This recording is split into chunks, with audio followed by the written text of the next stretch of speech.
যেই ব্যক্তি রাতের বেলা এই দোয়াটি 3 বার পরে ঘুমিয়ে যাবে, আল্লাহর নবী বিশ্বনবী সাল্লাল্লাহু আলাইহি ওয়াসাল্লাম বলেন, সকাল বেলা যখন আল্লাহ তাআলার বান্দা ফজরের নামাজের মাঝে যখন উঠবে, আল্লাহ নবী বলেন রাতের বেলা এশারের নামাজ পড়ার পরে, খাবার খাওয়ার পরে আল্লাহর বান্দা যদি এই দোয়াটা 3 বার পড়তে পারে, তাহলে আল্লাহ পাক রব্বুল আলামিন সকাল বেলা ঘুম থেকে ওঠার আগে আগে আমার আল্লাহ তাকে নিষ্পাপ মাসুম বাচ্চার মতো আমার আল্লাহ পবিত্র বানায়া দেই।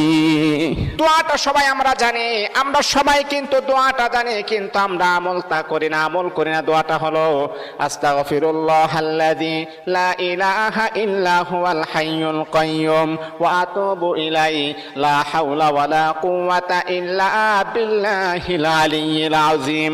3 বার যদি আপনি পড়তে পারি, ইনশাআল্লাহ আল্লাহ পাক রব্বুল আলামিন আমার আপনার জীবনের সমস্ত গুনাহগুলোকে আমার আল্লাহ ক্ষমা করে দিবেন।